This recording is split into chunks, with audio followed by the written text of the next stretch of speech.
ശ്രീ അനിൽകുമാർ, സാധാരണ നിലയിൽ രാഷ്ട്രീയം പറഞ്ഞ് പരസ്പരം രാഷ്ട്രീയമായ പോര് നടത്തി ഇലക്ഷനിൽ മത്സരിക്കുക എന്നുള്ളതിനപ്പുറത്ത് ഇപ്പോൾ മറ്റ് പല തരത്തിലുള്ള കോമ്പിനേഷൻസ് ആയോ വിജയം നിർണ്ണയിക്കുന്ന ഘടകം? ഇവിടെ കഴിഞ്ഞ തവണ ക്രോസ് വോട്ടിംഗ് ഉണ്ടായി എന്നാണോ താങ്കൾ ഉദ്ദേശിച്ചത്? അത് താങ്കൾക്ക് വിശദീകരിക്കാം. ഒപ്പം ഇവിടെ ശ്രീ ജ്യോതികുമാർ ചാമക്കാലയും ശ്രീ ബി ഗോപാലകൃഷ്ണൻ സൂചിപ്പിച്ച കാര്യങ്ങളിൽ ചില സംഗതികളുണ്ടല്ലോ. ഇപ്പോൾ തൃശ്ശൂരിനെ ലക്ഷ്യം വെച്ചൊരു ഡീലിന് BJP ശ്രമിച്ചു, അത് നടന്നില്ല എന്നുള്ളത് പോട്ടെ, ശ്രമിച്ചു എന്നുള്ളതെങ്കിലും അതിന്റെ ആരോപണം എന്നുള്ള രൂപത്തിൽ പൊതുസമൂഹത്തിന് മുമ്പിൽ വരുന്നുണ്ട്.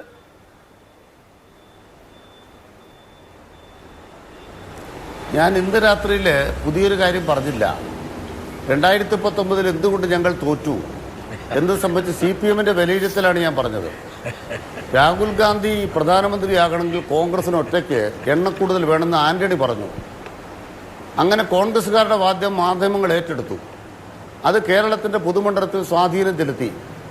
അങ്ങനെ രാഹുൽ ഗാന്ധിക്ക് പ്രധാനമന്ത്രിയാകാൻ വേണ്ടി ഏറ്റവും കൂടുതൽ സീറ്റ് കിട്ടാൻ വേണ്ടി കേരളത്തിൽ നിന്നും നിഷ്പക്ഷരായ ആളുകളടക്കം UDF-ന് അനുകൂലമായി വോട്ട് ചെയ്തപ്പോൾ ഞങ്ങൾ പരാജയപ്പെട്ടു എന്നാണ് CPM അന്ന് വിലയിരുത്തിയത്.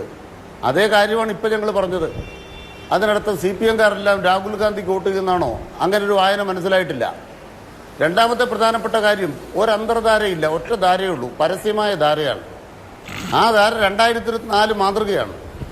2024 UDF 18 സീറ്റ് തോറ്റിട്ടും ഇന്ത്യ രാജ്യത്ത് ഒരു UPA സർക്കാരിന് ഞങ്ങൾ പിന്തുണ കൊടുത്തു.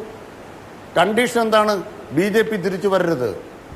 ഇപ്പം ഞങ്ങൾക്ക് എല്ലാ കാര്യത്തിലും ഉറപ്പുള്ളൊരു കാര്യം എന്താണ്? BJP വീണ്ടും വരാൻ പാടില്ല. ഗുജറാത്ത് വംശഹത്യ നടത്തിയ, മണിപ്പൂരിൽ വംശഹത്യ നടത്തിയ, ഇപ്പം മുസ്ലിം മതവിഭാഗത്തെക്കുറിച്ച് വിഷം ചീറ്റിക്കൊണ്ടിരിക്കുകയല്ലേ മോദി. ഏത് 4-ാം റൗണ്ടിലോ 5-ാം റൗണ്ടിലോ പൊട്ടിക്കാൻ വെച്ചിരുന്ന കമ്പക്കെട്ടിന് ഇപ്പം മോദി തിരികൊളുത്തിയിരിക്കുകയാണ്. എന്നിട്ട് പറയുന്നത്, മുസ്ലിങ്ങളെന്ന് പറയുന്നത് എന്താണ്? നുഴഞ്ഞുകയറ്റക്കാർ. പിന്നെ പറയുന്നത് അവർ സന്താനോൽപാദന ഫാക്ടറി നടത്തിക്കൊണ്ടിരിക്കുന്നവർ. ഈ പറയുന്ന നരേന്ദ്രമോദി പ്രചരിപ്പിക്കുന്ന കള്ളങ്ങളും വർഗീയ വിഷവും നമ്മുടെ നാട് കണ്ടുകൊണ്ടിരിക്കുകയല്ലേ. അതുകൊണ്ട് ഒരു കാര്യത്തിൽ വ്യക്തതയുണ്ട്, മോദി വീണ്ടും അധികാരത്തിൽ വരില്ല. ഒരു BJP-കാരനും ഇന്ത്യ രാജ്യത്തിന് പ്രധാനമന്ത്രിയാകില്ല. അതാണ് ഞങ്ങളുടെ ഉറപ്പ്. രണ്ടാമത് ഇവിടെ കോൺഗ്രസിന്റെ പ്രതിനിധി പറഞ്ഞു, ഇടതുപക്ഷം മത്സരിക്കുന്നുണ്ടോ, എത്ര സീറ്റിൽ?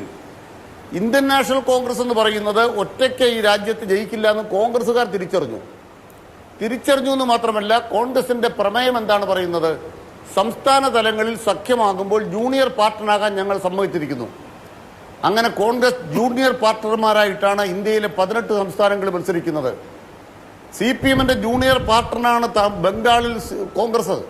CPM-ആണ് അവിടെ കൂടുതൽ സീറ്റ് മത്സരിക്കുന്നത്. നിങ്ങൾ ഉത്തർപ്രദേശ് മത്സരിക്കുന്നത്, ബീഹാർ മത്സരിക്കുന്നത്, ഡൽഹിയിൽ മത്സരിക്കുന്നത്. ഇന്ത്യ രാജ്യത്തെ 20 സംസ്ഥാനങ്ങളിൽ 8 സംസ്ഥാനങ്ങളിൽ മാത്രമാണ് കോൺഗ്രസ് ഏറ്റവും കൂടുതൽ സീറ്റ് മത്സരിക്കുന്നത്. ബാക്കി സംസ്ഥാനങ്ങളിലെല്ലാം കോൺഗ്രസ് ജൂനിയർ പാർട്ട്ണറാണ്. ശരി, കോൺഗ്രസ് പാർട്ടി മത്സരിക്കുന്ന സീറ്റുകളുടെ എണ്ണം നോക്കിക്കഴിഞ്ഞാൽ അത് കഴിഞ്ഞാൽ ഇന്ത്യ മുന്നണിയിൽ ഏറ്റവും കൂടുതൽ സീറ്റ് മത്സരിക്കുന്ന CPM-ആണ്. DMK അല്ല, ലല്ലു പ്രസാദ് യാദവിന്റെ പാർട്ടിയല്ല, അതുപോലെ സമാജ്വാദി പാർട്ടിയല്ല, CPM-ആണ്. CPM കൂടെ മത്സരിക്കുന്ന 80 സീറ്റോളം വരും. അതിനർത്ഥം എന്താണ്? കമ്മ്യൂണിസ്റ്റ് പാർട്ടികളാണ് ഇന്ത്യ മുന്നണി, ഇന്ത്യ ബ്ലോക്കിലെ ഏറ്റവും പ്രധാനപ്പെട്ട രണ്ടാമത്തെ ശക്തി. അത് മറന്നുകൊണ്ടുള്ള വർത്താനമൊന്നും ആരും പറയണ്ട. ശരി, പിന്നെ നിങ്ങൾ BJP-യെ നേരിടുന്നതിന്റെ ശക്തി മനസ്സിലായി കേട്ടോ. ഒരു 1-2 കാര്യം കൂടെ. BJP-യെ നേരിടുന്നതിന്റെ ശക്തി മനസ്സിലായി. സൂറത്തിൽ ആം ആദ്മി പാർട്ടിക്കാരോട് ഒരു സീറ്റ് പിടിച്ചു വാങ്ങിച്ചു. നമ്മൾ കേട്ടുമല്ലോ, ഭ്രൂണഹത്യ എന്ന് കേട്ടിട്ടുണ്ടല്ലോ. ഭ്രൂണഹത്യ, അവിടെ ഭ്രൂണഹത്യയല്ലേ നടത്തിയത്? BJP-ക്കാര് ഒരു സ്ഥാനാർത്ഥിയായിട്ട് ഒരാളെ നോമിനേഷൻ കൊടുക്കാൻ തീരുമാനിക്കുമ്പോൾ അപ്പം തന്നെ വിലയ്ക്ക് വയ്ക്കുക. എനിക്ക് കോൺഗ്രസ് പകുതിയോടൊരു ചോദ്യമുണ്ട്.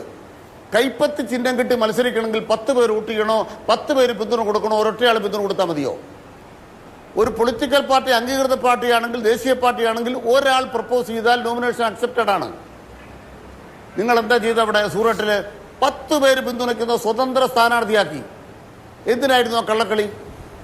ഈ കള്ളക്കളി തടയാൻ പറ്റാത്ത രാഹുൽ ഗാന്ധിയാണോ ഇവിടെ വന്നിട്ട് BJP നേരിടുന്നു പറയുന്നത്? ശരി, അവിടെയാണ് ഞങ്ങൾ കൃത്യമായിട്ട് പറയുന്നത്. പിന്നെ എന്താണിപ്പോ ബഹുമാനപ്പെട്ട കോൺഗ്രസ് നേതാവിന്റെ പ്രത്യാശ? അതുകൂടെ പറഞ്ഞ് ഞാൻ അവസാനിപ്പിക്കാം. കുഴൽനാടൻ ഞങ്ങൾക്കെതിരെ നുണ പറഞ്ഞിങ്ങനെ പോയി. 1-ാം റൗണ്ട്, 2-ാം റൗണ്ട്, 3-ാം റൗണ്ട് പിണറായി വിജയനെ തകർത്ത് തരിപ്പണാക്കിയിരിക്കുന്നു. തെളിവുകളുടെ ഭണ്ഡാരത്തിന്റെ കുത്തൊഴുക്ക്. ഇപ്പൊ എന്താ അദ്ദേഹത്തിന്റെ പ്രതീക്ഷ? SFI അന്വേഷണം നടക്കുന്നുണ്ടോ? പിന്നെ അദ്ദേഹത്തിന്റെ പ്രതീക്ഷ എന്താണ്? വേറെ ഏതാണ്ട് അന്വേഷണം നടക്കുന്നുണ്ടോ? ഇന്നത്തെ രാത്രിയിൽ പറയാം, കേരള മുഖ്യമന്ത്രിക്കെതിരെ ഒരു അന്വേഷണവും ഇല്ല. ശരി, കേരള മുഖ്യമന്ത്രി ഉത്തരം പറയേണ്ട ഒരു അന്വേഷണവും ഇല്ല. മുഖ്യമന്ത്രിക്കെതിരെ പറഞ്ഞ മുഴുവൻ പേരും നുണയാൻ തെളിഞ്ഞിരിക്കുന്നു.